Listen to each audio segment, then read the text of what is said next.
వాళ్ళ అభ్యర్థి. ఆయన అమెరికాలో ఉండొచ్చు భయ్, నాకు సంబంధం లేదు, ఎక్కడి నుంచి రావచ్చు. అమెరికా నుంచి తెచ్చిన అభ్యర్థిని ఇక్కడ ఇంకా ఎవరు పోటీ చేయమని చేస్తలేరు.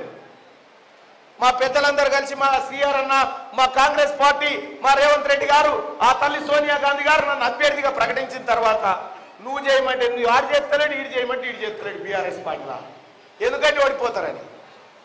గెలిచేసి ఇట్లుంటే ఆ పోరాన్ని పెడుతున్నా, ఆ పోరాన్ని పెడుతుండేనా?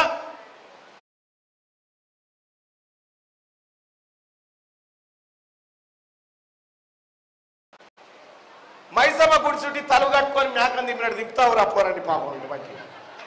ఇక రేపో మాపో బయలు ఏముంటది?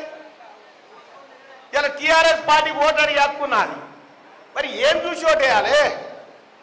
ఏం చూసి ఓటేయాలరా బాబు? మీకంటే తీన్మార్ మల్లన్న మంచోడు కాదు కాబట్టి వేయాలంటారు.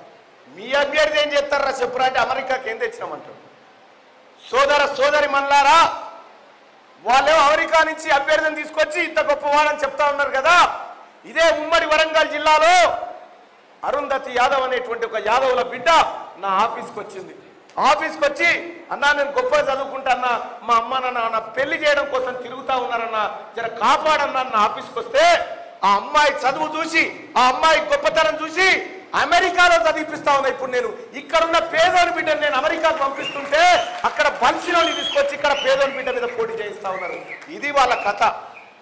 ఇలా నరేంద్ర మోడీ గారు పాపం ఆ ప్రేమేందర్ రెడ్డి గారు టికెట్ ఇచ్చిరు.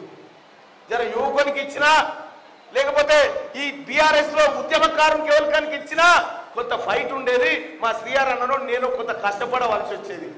ఆ పరిస్థితే లేదు. కొట్లాడదామంటే కూడా అవతల చక్కగా లేదా.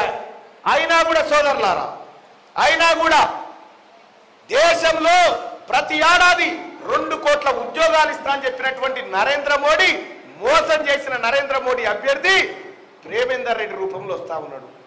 ఈ రాష్ట్రంలో 2 లక్షల ఉద్యోగాలు ఇచ్చినా అని చెప్పి ఈ నిరుద్యోగులను మోసం చేసి 46 జీవో తీసుకొచ్చి 317 జీవో తీసుకొచ్చి పేద వర్గాలను ఉద్యోగస్తులను ముంచినటువంటి బీఆర్ఎస్ అభ్యర్థి ఇంకోనికి వస్తా ఉన్నాడు. ఆయన 2 కోట్ల ఉద్యోగాలు అన్నాడు, ఈయన 2 లక్షల ఉద్యోగాలు అన్నాడు. కానీ మీ సోదరుడు తీన్మార్ మల్లన్న నా బిడ్డకు వచ్చినట్టుగా కష్టం ఏ బిడ్డకు రావద్దని 200 మంది పేద బిడ్డలకు ఆపరేషన్లు చేయించి బతికించండి తీన్మార్ మల్లన్న. ఇలా తీన్మార్ మల్లన్న ఎక్కడా? తీన్మార్ మల్లన్న పనితనం ఎక్కడా? మీరెక్కడా అని చెప్పి నేను తెలియజేస్తా ఉన్నా. సోదరులారా, అమ్మా మీరు ఒక్కసారి ఆలోచించాలి. కేటీ రామారావు కథ ఏమంటుండు? తీన్మార్ మల్లన్న మీద 56 కేసులు ఉన్నాయని చెప్తా ఉన్నారు. తీన్మార్ మల్లన్న ఈ ప్రజల హక్కుల కోసం పోరాడిండు. తీన్మార్ మల్లన్న ఈ ప్రభుత్వ ఉద్యోగుల జీతాల కోసం పోరాడిండు. తీన్మార్ మల్లన్న ఈ ప్రజలకు సంబంధించినటువంటి పౌర హక్కుల పైన ప్రభుత్వం కుత్తుక పైన కాలు పెడితే ప్రశ్నించాడు. సోదరులారా, మీకోసం ప్రశ్నించి నేను జైలు పోయినా, మీకోసం జైల్లో ఉన్న 100 రోజులు నా పిల్లలు ఏడుస్తుంటే కూడా జైల్లో బందీ చేసి నువ్వు చేసినావు. నేనంటే ప్రజల కోసం పోరాడి జైలు పోయినా, మరి నీ బిడ్డ ఏం చేసిపోయిందిరా భయ్? ఏం చేసిపోయింది నీ బిడ్డ? స్వాతంత్ర పోరాటం చేసిపోయింది. అది ఏం పని చేసిపోయింది అన్న చెప్పరు? పట్టభద్రులారా చెప్పరు, ఏం పని చేసిపోయింది? సెల్లే శారద చేసిపోయింది. వాళ్లకు కాంగ్రెస్ పార్టీ నాయకులకు పోలికనా ఎక్కడ ఉందా? వాళ్ళు చెప్తున్నారు కడిగిన ముత్యమై వస్తుందట కవిత రాని. ఎవడొద్దంటుడు? ఎవడొద్దంటుడు?